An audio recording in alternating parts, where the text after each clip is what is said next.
The gunshot that split the afternoon air wasn't meant for Catherine Jenkins, but the bullet that whizzed past her shoulder and shattered the telegraph office window told her that staying in Buffalo, Wyoming, another moment might be the last decision she ever made. She ran, clutching the leather satchel to her chest, her boots kicking up dust as she fled down the main street. Behind her, she could hear shouting, the heavy footfalls of men who wanted what she carried more than they valued her life. The year was 1876, and women who dared to claim inheritance from their fathers were considered either foolish or dangerously ambitious. Catherine was discovering she might be both. Her father had died 3 weeks ago, leaving her his cattle ranch 50 miles north of Buffalo. The lawyer had handed her the deed with apologetic eyes, warning her that her uncle Marcus had contested the will.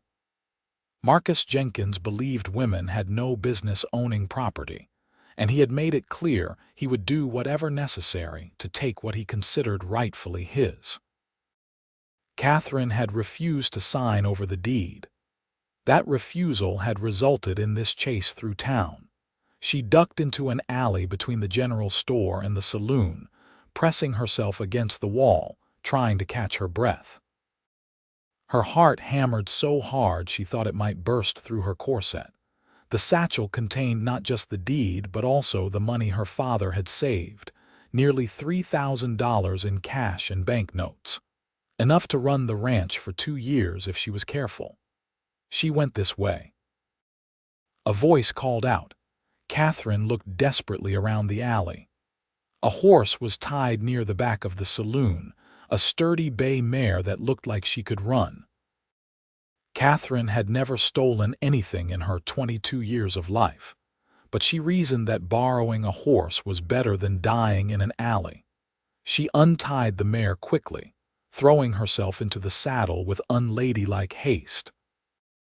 Her skirts tangled around her legs as she kicked the horse into motion, bursting out of the alley and heading north toward the open range. More gunshots cracked behind her, but she kept riding, leaning low over the mare's neck. The town fell away behind her, and soon there was nothing but the vast Wyoming grassland stretching endlessly in all directions. She had traveled this route with her father years ago, but that had been in daylight with a wagon and supplies.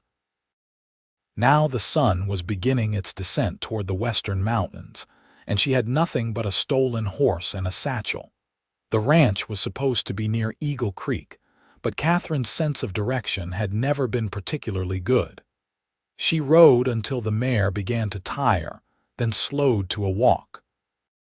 The grassland rolled on without variation, offering no landmarks she recognized. Behind her, she could see dust rising in the distance. Her uncle's men were still following, panic clawed at her throat. She urged the mare forward again, heading toward a line of cottonwood trees that suggested water. If she could find Eagle Creek, she might be able to follow it to her father's land. The creek appeared through the trees, narrow but flowing steadily. Catherine let the mare drink while she scanned the horizon. The dust cloud was closer now. She would have to make a choice. Follow the creek and hope she found the ranch, or try to lose her pursuers in the rough country to the west. Before she could decide, a rider appeared from behind an outcropping of rocks ahead.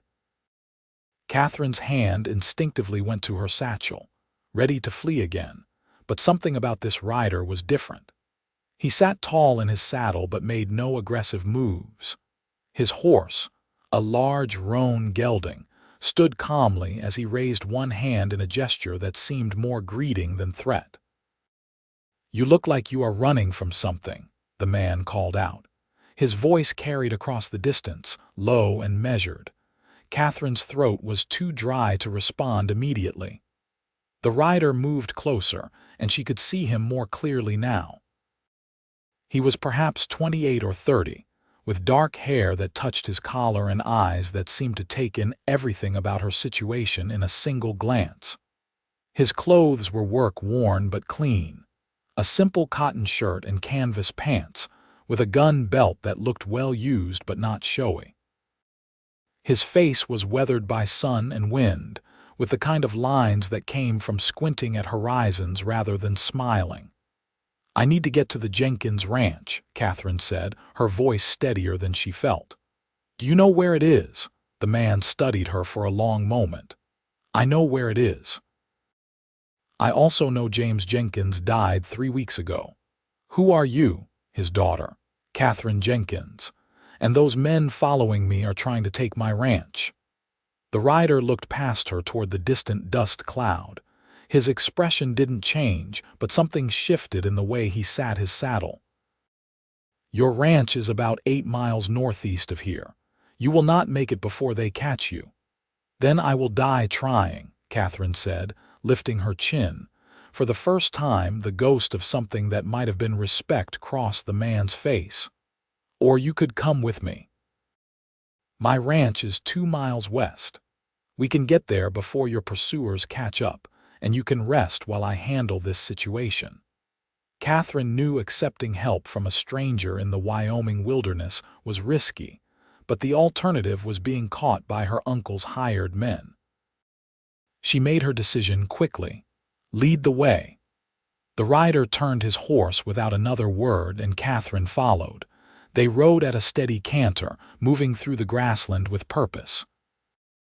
The man seemed to know every dip and rise of the land, guiding them along paths that kept them out of sight from the main trail. "What is your name?" Catherine asked as they rode. "Yates Anderson," he replied without turning around. "I own the Ibarra ranch about 3 miles from your father's property. We were neighbors in the loose way that ranchers count such things out here." "Did you know my father well?" "Well enough to respect him. He was a fair man, honest in his dealings. I was sorry to hear of his passing." They crested a rise, and Catherine saw buildings in the distance, a cluster of structures arranged around a main ranch house. It wasn't grand, but it looked solid and well-maintained. Smoke rose from the chimney, suggesting someone was home. Yates led them into the yard at a gallop. A man emerged from the barn, older and grizzled, with a rifle in his hands. He lowered it when he recognized Yates. "Got company, boss?" the man asked, his eyes flicking to Catherine with curiosity. "This is Miss Jenkins, Tom. She is James's daughter, and she has some men chasing her who mean trouble. Get the horses settled and then take a position in the barn where you can watch the approach. If anyone comes riding and looking aggressive, fire a warning shot, but do not hit anyone unless they shoot first." Tom nodded and took the reins of both horses as Yates dismounted. He turned to Catherine and held up his hands to help her down. She hesitated only a moment before accepting, letting him lift her from the saddle. His hands were strong and steady on her waist, and he set her down gently before stepping back. "Come inside," he said.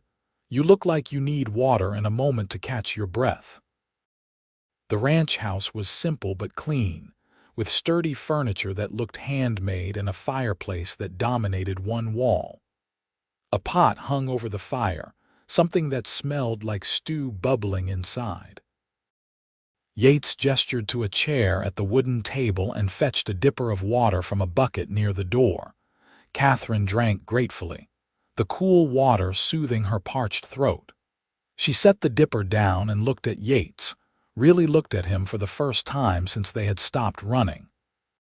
He stood with his back to the fireplace, arms crossed, watching her with an expression that was difficult to read. "Why are you helping me?" she asked. "Because your father was a good neighbor, and because you have a right to what he left you," Yates said simply. "Also, because I do not like bullies, and men who chase women across the countryside with guns qualify as bullies in my book. You do not even know if I am telling the truth. I know James had a daughter back east. I know he talked about you sometimes, said you were smart and stubborn and that you got your mother's eyes. Your eyes are green, and you have proven stubborn enough to run 50 miles on a stolen horse rather than give up what is yours. That is enough for me." Catherine felt heat rise in her cheeks. "I did not mean to steal the horse. I will return it. I know the horse. It belongs to Sam Wilson, who runs the saloon. He will understand once the situation is explained." The sound of hoofbeats outside made them both turn toward the door. Yates moved to the window, peering through the gap in the curtains. Catherine could hear voices, angry and demanding. "That is them," she whispered. Yates opened the door and stepped outside. Catherine followed despite his gesture for her to stay inside. She was done hiding. 4 men sat on horses in the yard. Catherine recognized 2 of them as her uncle's ranch hands. The man in front was her Uncle Marcus himself, his face red with anger and exertion. "We are looking for my niece," Marcus said without preamble. "Catherine Jenkins. We have reason to believe she passed this way." "What business do you have with Miss Jenkins?" Yates asked. His voice was calm, but Catherine noticed his hand rested near his gun belt. "That is family business. Now where is she?" "I am here, Uncle Marcus," Catherine said, stepping out from behind Yates. "And I am not going anywhere with you." Marcus's face darkened further. "You foolish girl. You cannot run a ranch. You know nothing about cattle or this country. Sign over the deed, and I will see that you are taken care of properly." "Properly meaning locked away in some boarding house while you sell off everything father built," Catherine said. "I know what you want, Uncle Marcus, and the answer is no. You are being ridiculous. A woman cannot manage a ranch alone. You will fail within 6 months, and then what? You will lose everything anyway, but you will have wasted time and money in the process." "That is her decision to make," Yates said quietly. "Not yours." Marcus turned his attention to Yates, his eyes narrowing. "This does not concern you, Anderson. This is family business. Miss Jenkins is on my property, which makes it my business. You can state your case to her here peacefully, or you can leave. Those are your options. I could have you arrested for harboring a thief. She stole money and property that belongs to the estate. The estate belongs to her, according to the will that was filed with the territorial court," Yates said. "I checked the records myself when I heard James had passed. Everything was left to his daughter, clear and legal. You have no claim." Marcus's hand moved toward his gun, and instantly Yates's demeanor changed. He did not draw his weapon, but something in his stance made it clear he would if necessary. From the barn, Catherine heard the distinct sound of a rifle being cocked. "Think carefully about your next move," Yates said, his voice still quiet but now edged with steel. "You are on my land with guns, threatening a woman under my protection. That puts you on the wrong side of both law and decency. You can ride away now, or you can face the consequences of pushing this further." For a long moment, nobody moved. Then Marcus seemed to deflate slightly. He was a bully, Catherine realized, and bullies retreated when faced with real opposition. "This is not over," Marcus said, pulling his horse's head around. "That ranch will fail, and when it does, I will be there to pick up the pieces. You are welcome to try buying it if Miss Jenkins ever decides to sell," Yates said. "Until then, I suggest you leave her alone." Marcus rode off with his men, their horses kicking up dust as they headed back toward Buffalo. Catherine found she was trembling, the fear she had been holding at bay finally catching up with her. "Come inside," Yates said gently. "You are safe now." Inside the house, Catherine sank into the chair again, her legs suddenly weak. Yates ladled some stew into a bowl and set it in front of her with a spoon. "Eat," he said. "You look like you have not had a proper meal in days." Catherine realized he was right. She had been so focused on getting away from Buffalo that she had not eaten since breakfast. The stew was simple, beef and vegetables in a rich broth, but it tasted better than anything she could remember. Yates sat across from her with his own bowl, eating in silence. Tom came in from the barn, nodded at Yates, and helped himself to stew before heading back outside. "What will you do now?" Yates asked when Catherine had finished eating.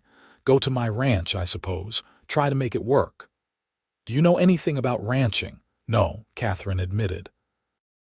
"But I can learn. I am not foolish, no matter what my uncle thinks." Yates studied her with those steady eyes. "I do not think you are foolish. I think you are brave and probably more brilliant than you give yourself credit for. But brave and brilliant will not keep cattle fed through winter or protect you from the men who will try to take advantage of a woman alone on a remote ranch. Are you trying to discourage me?" "I am trying to be honest with you. This is hard country, Miss Jenkins. It takes everything you have and then asks for more. Your father spent 15 years building that ranch, and he was an experienced cattleman when he started. You would be beginning from nothing." Catherine felt tears prick at her eyes, but she refused to let them fall. "So you think I should give up too?" "I did not say that." Yates pushed his empty bowl aside and leaned forward, his elbows on the table. "I think you should consider accepting help. Your ranch shares a property line with mine. We could combine operations, at least temporarily. Your cattle could graze with mine. Your ranch hands could work under my supervision. You could learn the business while keeping ownership of your land. Why would you do that? What would you get out of it?" "Another section of good grazing land for my herd, experienced ranch hands who know the area, and a neighbor I can trust not to cause problems. Also, the satisfaction of knowing I helped James's daughter keep what he wanted her to have." Catherine considered this. It was not the independence she had imagined, but it was better than losing everything to her uncle's greed. "I would want to be involved in the decisions. I will not be a silent partner who knows nothing about her own ranch. I would expect nothing less. You can stay here in the guest room until we ride to your property tomorrow and assess the situation. Then we can make a proper plan." That night, Catherine lay in a small but comfortable bedroom, staring at the ceiling beams. She could hear Yates moving around in the main room, the creak of floorboards and the sound of the fire being banked for the night. She wondered what kind of man lived alone in this remote place, helping a stranger without asking for anything in return. In the morning, they rode to the Jenkins ranch together, Tom accompanying them for safety. The property was beautiful, Catherine had to admit, with the creek running through good grassland and the mountains rising in the distance. The house was smaller than Yates's but well built, and the barn and outbuildings were in decent repair. 3 men emerged from the bunkhouse as they approached. They looked uncertain, probably wondering if Catherine would keep them on or if her uncle would take over and fire them all. Yates made introductions. The men were Charlie, an older cowhand who had worked for her father for 10 years, Robert, a younger man who handled the horses, and Samuel, who served as both ranch hand and cook. They all looked relieved when Catherine explained she intended to keep the ranch and would be working with Yates to maintain operations. Over the following days, Catherine began to learn the reality of ranch life. She rose before dawn and fell into bed exhausted each night. Yates was patient but thorough in his teaching, showing her how to read the land for good grazing, how to spot a sick cow, how to keep the books balanced and plan for expenses. She learned that her father had owned nearly 200 head of cattle, a respectable herd but not large enough to be highly profitable without careful management. She learned that winter could kill a herd if you were not prepared, and that water rights were more valuable than gold in this country. She also learned about Yates Anderson. He had come to Wyoming 5 years ago from Kansas, buying his ranch with money saved from years of working cattle drives. He lived alone because, as Tom explained one day when Yates was out checking fences, he had been engaged once but the woman had refused to come west with him. She had wanted city life, comfort, and society. Yates had wanted open land and independence. The engagement had ended and Yates had never courted anyone since. "He is a good man," Tom said, mending a saddle in the barn while Catherine helped. "Fair and honest. Works harder than any 3 men I have known, but he is lonely, even if he will not admit it. A ranch is no place for a man alone." Catherine thought about this as she worked. She had noticed that Yates seemed more relaxed when she was around, more likely to smile or make a dry joke. She had also noticed that she looked forward to their time together, the long rides across the range and the evenings spent going over the account books. Weeks passed, then months. Summer faded into fall, and Catherine helped with the cattle drive to move the combined herds to winter pasture. She rode alongside the men, her split skirt practical for long days in the saddle, her hands blistered and her face sunburned but her spirits high. One evening, as they sat by the campfire during the drive, Yates handed her a cup of coffee and sat beside her on a fallen log. "You have done well," he said. "Better than I expected, if I am being honest." "You thought I would give up," Catherine said, not quite a question. "I thought you might realize how hard this life is and decide it was not worth it. Many people would have." "Many people did not have a father who believed they could do anything they set their mind to," Catherine said. "He used to tell me that the world would try to make me small, but that I should never let it. I think keeping this ranch is my way of proving him right." Yates looked at her with an expression she had not seen before, something warm and wondering. "He was right about you. You are remarkable, Catherine Jenkins." The use of her first name sent a flutter through her chest. They had maintained formality for months, Miss Jenkins and Mr. Anderson proper and distant. Hearing her name from his lips felt intimate, like crossing a threshold. "Catherine," she said softly. "You should call me Catherine. After everything, I think we are past formalities." "Yates," he replied, a slight smile touching his lips. "Though Tom will probably keep calling me boss regardless." They sat in comfortable silence, watching the stars appear overhead. Catherine was aware of the warmth of Yates beside her, the solid presence of him. She wondered when her feelings had shifted from gratitude to something deeper, something that made her heart beat faster when he was near. The cattle drive was successful, and they returned to the ranches as the first snow began to fall. Yates invited Catherine to stay at his ranch for the winter, since it was larger and better stocked, and she accepted. It was practical, she told herself. The winter would be harsh, and combining resources made sense. But as they settled into a routine, Catherine could not deny that it was more than practicality. She enjoyed the evenings spent by the fire, reading or talking. She enjoyed cooking meals with Yates, learning that he was surprisingly skilled in the kitchen. She enjoyed the way he listened when she spoke, really listened, treating her ideas with respect even when he disagreed. December brought heavy snow, and for a week they were snowed in, unable to even reach the barn without wading through drifts. Catherine and Yates passed the time playing cards, reading from his small library of books, and talking about everything from philosophy to their favorite childhood memories. "I was engaged once," Yates said one evening, the admission coming out of nowhere as they sat before the fire. "Her name was Margaret. We had known each other since childhood in Kansas. Everyone assumed we would marry." "What happened?" Catherine asked gently. "I wanted to come west. She wanted to stay in Kansas, close to her family. We both thought the other would change their mind, but neither of us did. In the end, we wanted different lives." He paused, staring into the flames. "I have not regretted coming here.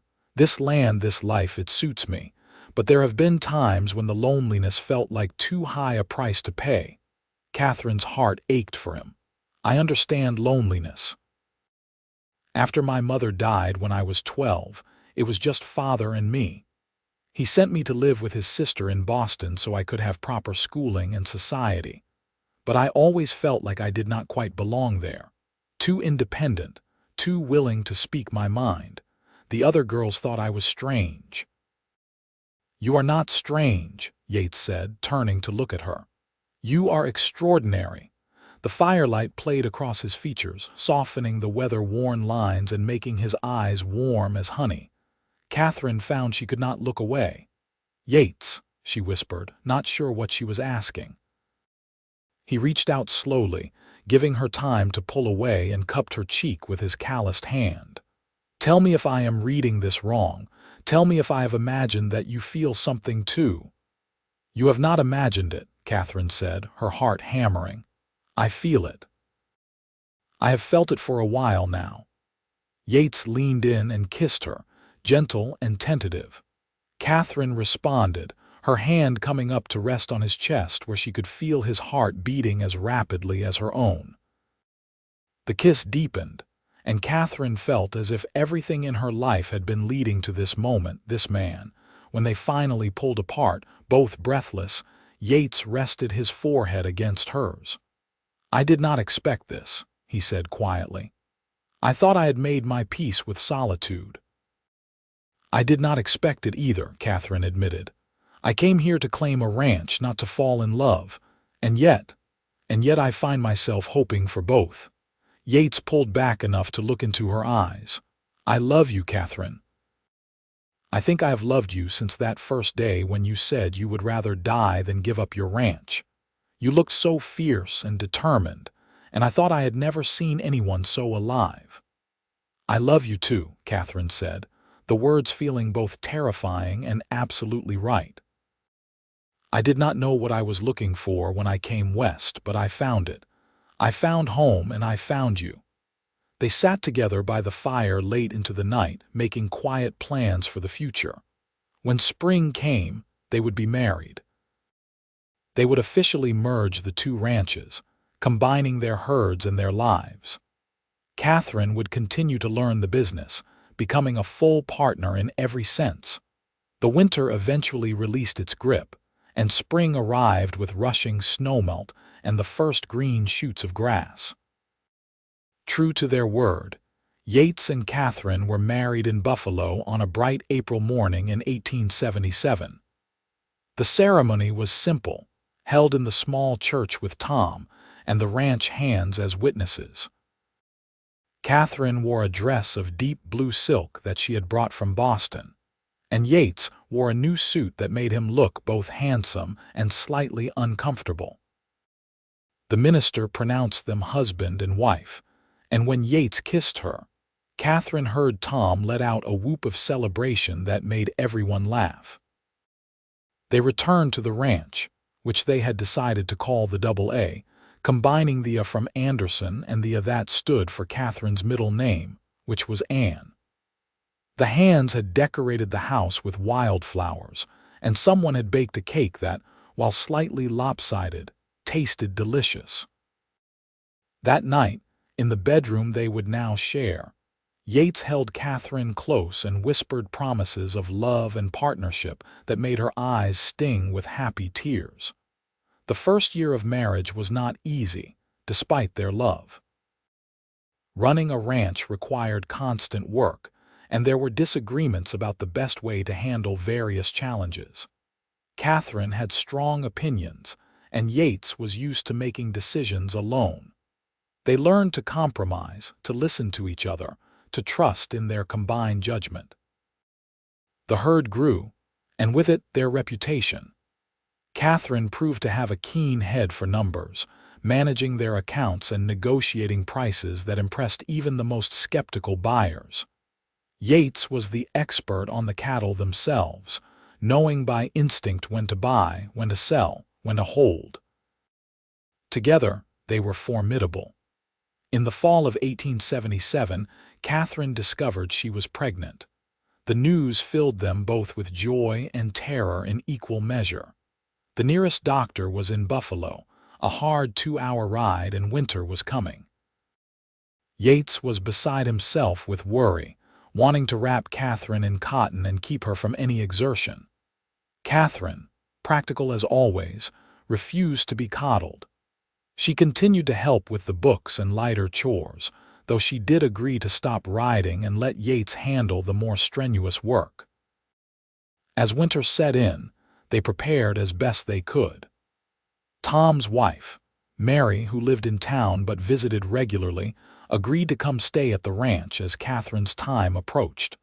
Mary had raised 6 children and had a calm competence that reassured them both. On a snowy night in February 1878, Catherine went into labor. It was long and difficult, and there were moments when Yates feared he would lose her. He paced in the main room while Mary attended Catherine, praying to a God he had not addressed in years. Finally, near dawn, he heard the thin wail of a baby crying. Mary emerged, exhausted but smiling. "You have a son," she said, "and your wife is asking for you." Yates rushed into the bedroom to find Catherine pale and tired but radiantly happy, holding a tiny bundle wrapped in blankets. She looked up at him with tears streaming down her face. "We have a boy," she said. "A perfect, beautiful boy." Yates sat on the edge of the bed, looking down at his son's red, wrinkled face. The baby had a shock of dark hair and eyes that seemed to already be trying to focus on his parents. "He is perfect," Yates agreed, his voice rough with emotion. He kissed Catherine's forehead, then her lips, gentle and reverent. "You are perfect. Thank you for this gift." They named him James after Catherine's father, with the middle name of Thomas after Tom, who had been such a loyal friend. Little James Anderson was welcomed into the world with love and hope. The years that followed were full and rich. The ranch prospered, becoming one of the most successful in the region. Catherine became known not just as Yates Anderson's wife, but as a rancher in her own right, respected for her sharp mind and fair dealings. In 1880, they had a daughter, Rose, who had Catherine's green eyes and Yates's quiet determination. 2 years later came another son, Daniel, who was loud and boisterous from his first breath. The ranch house grew along with their family, new rooms added to accommodate the children. The bunkhouse was expanded as they hired more hands to manage the growing herd. The double became a landmark in the region, a symbol of what hard work and partnership could achieve. Catherine never forgot the people who had called her foolish for trying to keep her father's ranch. Sometimes she saw her Uncle Marcus in town, old and bitter, his own ranch struggling. She felt no satisfaction in his decline, only sadness that he had let greed and pride rob him of family. More often, she thought about that first day when Yates had found her running scared across the Wyoming grassland. He had called her brave and brilliant when she needed someone to believe in her. He had stood beside her when others would have turned away. He had loved her when she was still learning to love herself. One evening in the summer of 1885, when the children were asleep and the ranch was quiet, Catherine and Yates sat on the porch watching the sun set over the mountains. They held hands, their fingers intertwined with the easy comfort of long familiarity. "You ever regret it?" Catherine asked. "Taking in a desperate woman with more determination than sense?" Yates laughed, the sound warm and genuine. "Not for a single moment." "You are the best decision I ever made, Catherine Anderson. You and this life we have built together." "I love you," Catherine said, leaning her head on his shoulder. "I cannot imagine my life without you." "Then it is fortunate you do not have to," Yates replied, kissing the top of her head. "We have many more years ahead of us, you and I, many more sunsets to watch together." And they did. Through dry years and prosperous ones, through the joys of watching their children grow and the sorrows that life inevitably brought, Yates and Catherine faced it all together. The ranch that she had fought to keep became the foundation of a legacy that would span generations. Young James grew into a fine rancher himself, learning from both his parents. Rose surprised everyone by showing an interest in the business side of ranching, taking over the books from Catherine when she was barely 16. Daniel became the adventurous one, working cattle drives and seeing the West before eventually returning to help manage the family operation. As the 1890s approached, the Wild West that Catherine had first known was changing. Railroads were spreading across the country, bringing new opportunities and new challenges. Towns were growing into cities. The open range was being fenced and divided. But on the Double A Ranch, some things remained constant. The land still stretched wide and beautiful under the endless Wyoming sky.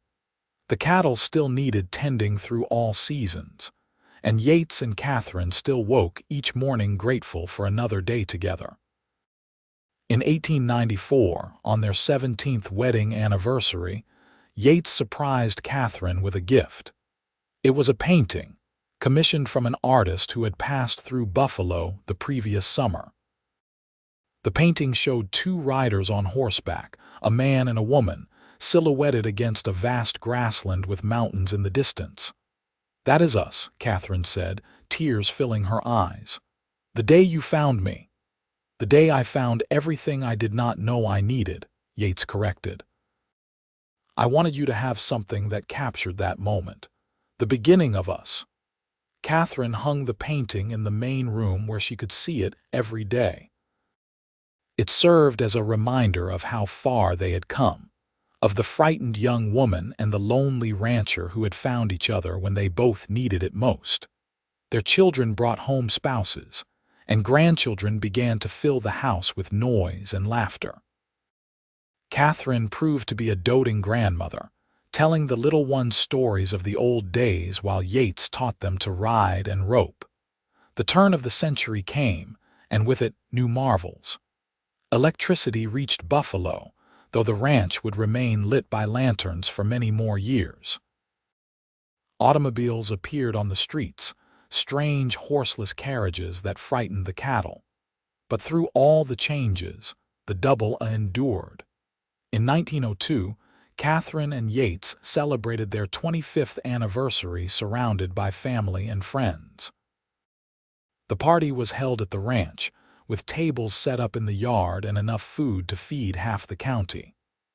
Their children had organized everything, wanting to honor the partnership that had created their family. James, now 24 and recently married himself, stood to make a toast. "To my parents," he said, raising his glass, "who taught us that love is not just a feeling but a choice you make every single day. Who showed us that true partnership means lifting each other up, especially when the world tries to tear you down. Thank you for building something that will last for generations." Catherine looked at Yates, finding him already looking at her with those warm eyes that still made her heart skip. They had weathered so much together, built so much, loved so deeply. She thought about the terrified young woman she had been, running across the grassland with everything she owned in a satchel. That woman would have been amazed to see what she became. What they became together. The ranch continued to thrive into the new century. Modern techniques were adopted where practical, but the core values that Yates and Catherine had established remained unchanged. Treat the land with respect. Deal fairly with everyone. Work hard and trust in each other. As they aged, Yates and Catherine gradually handed over more responsibilities to James and his siblings. But even in their 60s, they still rode out to check on the herd, still made decisions together, still found joy in the life they had built. One spring day in 1908, 31 years after their wedding, Catherine and Yates rode out to the spot where they had first met. It had become a tradition over the years, a pilgrimage they made when time allowed. They sat on their horses, older now but still sound, and looked out over land that would soon be green with new grass. Catherine was 54, her dark hair now streaked with silver. Yates was 60, his face deeply lined but his eyes still sharp. "I have been thinking," Catherine said, "about what might have happened if you had not been there that day, if you had ridden a different direction or decided to stay home." "But I was there," Yates said simply, "and I have never believed in coincidence. I think we were meant to find each other, Catherine. Two people who did not quite fit anywhere else, finding the one place we belonged." "With each other," Catherine said. "With each other," Yates agreed. They rode back to the ranch together as the sun climbed higher, two souls who had found their match in this wild, beautiful country. Behind them, the grassland stretched endlessly, witness to their history. Ahead, the ranch building stood solid and welcoming, filled with the family they had created. That evening, surrounded by children and grandchildren, Catherine thought about all the people who had called her foolish. Her uncle, who had died angry and alone. The society women in Boston who had pitied her for wanting more than parlors and tea parties. Even some well-meaning friends who had suggested she find a nice city job rather than trying to run a ranch. None of them could have imagined this life, this love, this legacy. Yates found her standing by the window, watching the last light fade from the sky. He wrapped his arms around her from behind, and she leaned into his embrace. "No regrets?" he asked, as he had so many times over the years. "Not a single one," Catherine answered, as she always did. "You called me brave and brilliant when everyone else called me foolish. You saw who I could become and loved me into being that person." "You were always that person," Yates said. "I just had the good sense to recognize it." They stood together as the stars began to appear, two people who had chosen each other and chosen again, every day for more than 3 decades. The house behind them hummed with life and love, a testament to what they had built together. The Wild West that Catherine had first known was fading into history, becoming the subject of dime novels and tall tales. But the love story that had begun on a desperate flight across the Wyoming grassland was still being written, still growing deeper with each passing year. As they moved into their later years, Yates and Catherine found new pleasures in the quieter moments.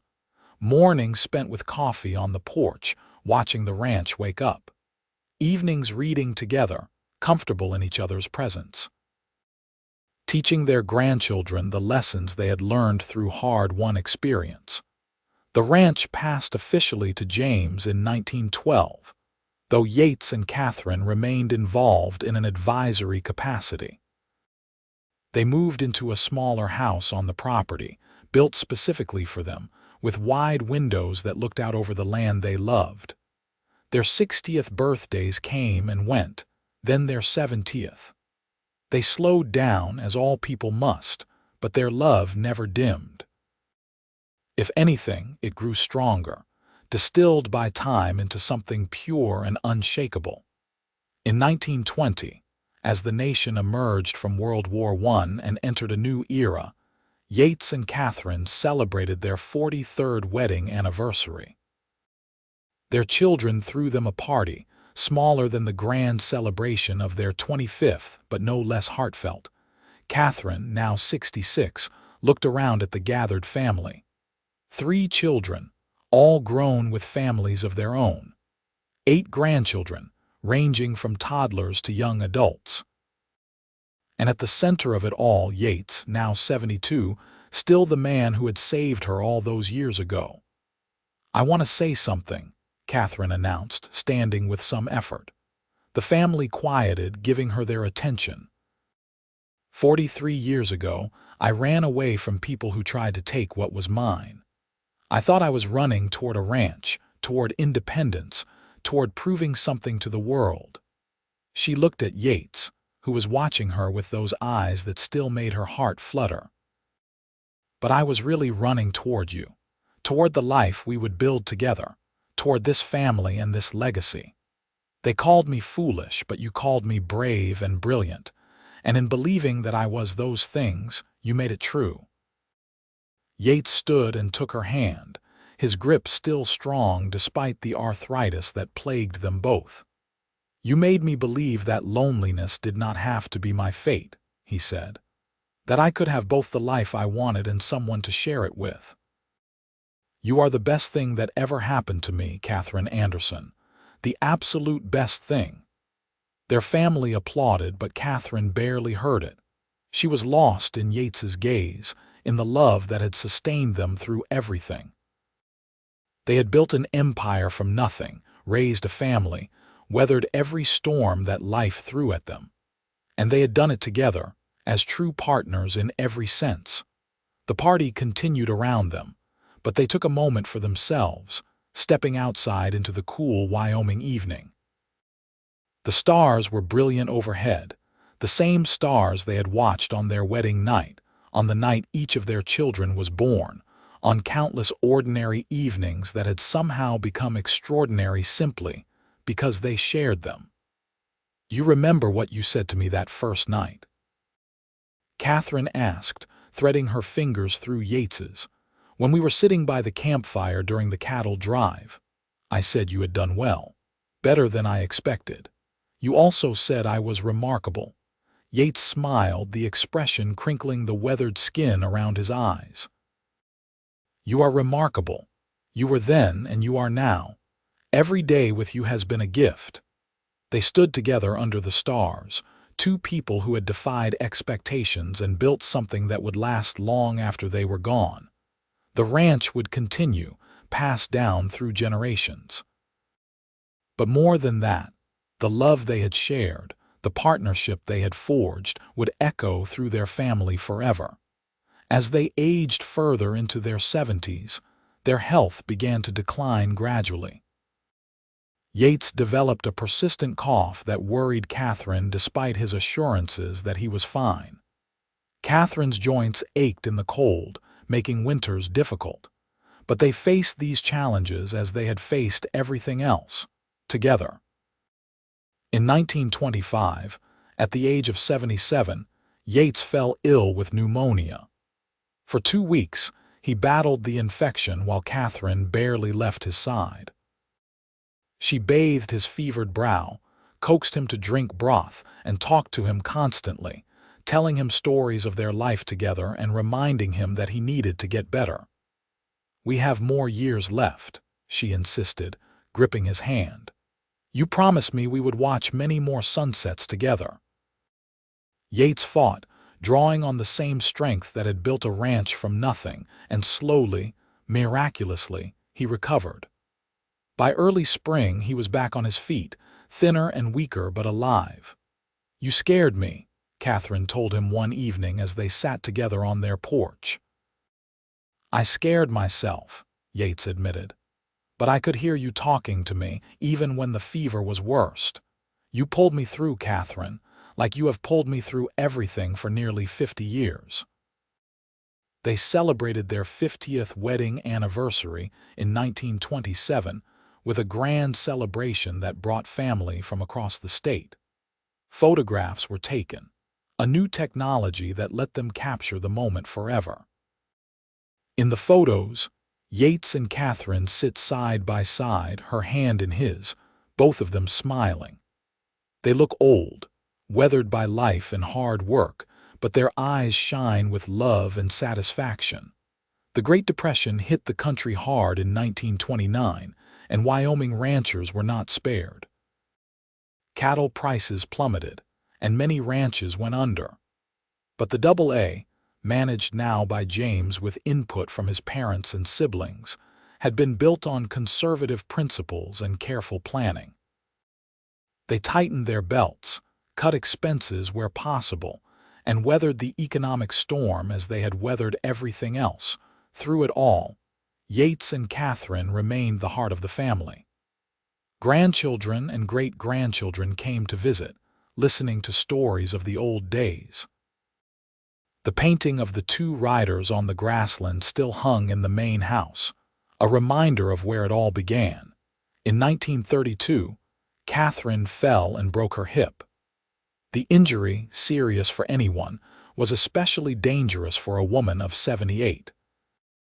She spent months recovering, frustrated by her body's limitations. Yates, now 84, became her primary caretaker, patient and gentle. "You took care of me when I was sick," he reminded her when she protested. "Now it is my turn." Gradually, Catherine healed, though she never walked quite the same again. She used a cane, which she decorated with carved designs that Yates made for her during the long winter evenings. They entered their 80s together, both aware that their time was growing short but determined to make the most of every day. They still took short rides when weather permitted, still sat on the porch watching the land they loved, still held hands and talked about everything and nothing. In the summer of 1935, on a beautiful July evening, they sat together watching the sunset. Catherine was 81, Yates 87. They had been married for 58 years, together for nearly 59. "I have been thinking about that first day again," Catherine said softly. "When you found me running scared across this land, I had no idea what I was doing, just knew I could not give up." "You have never given up on anything in your life," Yates said. "It is one of the things I love most about you. We did well, did we not?" Catherine asked, looking out at the ranch that stretched before them. "We built something good." "We built something extraordinary," Yates corrected. "A family, a legacy, a love that others might not understand but that has been everything to me." Catherine leaned her head on his shoulder, fitting into the space she had occupied for nearly 6 decades. "I love you, Yates Anderson. I have loved you from that first moment when you could have ridden away but chose to help instead. I love you, Catherine. I will love you until my last breath and beyond." They sat together as the sun painted the sky in shades of gold and crimson, two souls who had found each other against all odds and built a life that exceeded anything either had imagined. The wild frontier they had known was gone, replaced by a changing world, but their love remained constant, a fixed point in an uncertain universe. Yates passed away peacefully in his sleep in the winter of 1936, with Catherine beside him as she had been for nearly 6 decades. She held his hand and told him it was all right to let go, that she would be fine, that their love would continue even when he was gone. The funeral was attended by hundreds of people, testament to the respect Yates had earned over his long life. He was buried on a hill overlooking the AA, the land he had loved and tended for so many years. Catherine grieved deeply, but not without hope. She knew she would see him again, believed it with a certainty that gave her comfort. In the meantime, she had a family to love and a legacy to protect.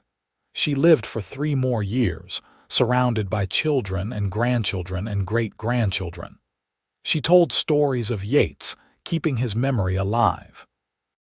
She advised on ranch business when asked, but was content to let the younger generation lead. On a spring morning in 1939, Catherine woke early and asked to be taken to the hill where Yates was buried. Her grandson carried her there, settling her in a chair beside the grave. "I will leave you alone for a bit, grandmother," he said gently. Catherine nodded, looking out over the land one last time. The ranch stretched before her, prosperous and beautiful.